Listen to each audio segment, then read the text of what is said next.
आया इस्लाम में कि इस्लाम में अगर ये पूछा जाए एक तरफ रेप हो रहा हो और एक तरफ मूर्ति पूजा हो रही है तो वो सबसे बड़ा गुनाह कौन सा होगा?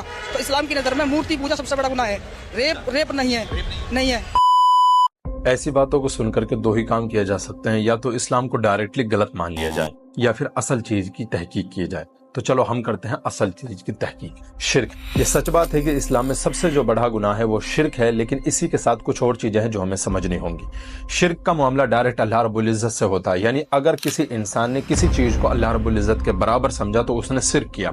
लेकिन इसका मामला डायरेक्ट अल्लाह से है। अल्लाह रब्बुल इज्जत चाहे तो शिर्क करने वाले बंदे को माफ करें और वो चाहे तो शिर्क करने वाले बंदे को माफ ना करे, लेकिन इंसान उसको किसी भी तरीके से कोई सजा नहीं दे सकता। अगर साफ अल्फाज में कहा जाए तो हम कह सकते हैं कि कोई भी इंसान अपनी मर्जी के मुताबिक किसी भी मज़ाहिब को फॉलो कर सकता है, किसी भी चीज को अपनी इबादत के लिए बेहतर समझ सकता है, लेकिन इंसान उसको ये कह करके कोई सजा नहीं दे सकता कि इसने शिर्क किया है और हम इसे ये सजा देंगे। ठीक है, यहां तक क्लियर। अब आते हैं दूसरे पॉइंट पे। जिना को इस्लाम में खुली गुमराही और बड़ी बेहयाई का काम कहा गया है और इसके बारे में कहा गया है कि जिना के करीब भी मत जाना। अब चलो बात करते हैं जिन्हा करने वाले के लिए सजाएं। अगर कोई इंसान शादीशुदा है और वो जिन्हा करता है तो उसके लिए पत्थर मार मार करके जान से मार देने की सजा है।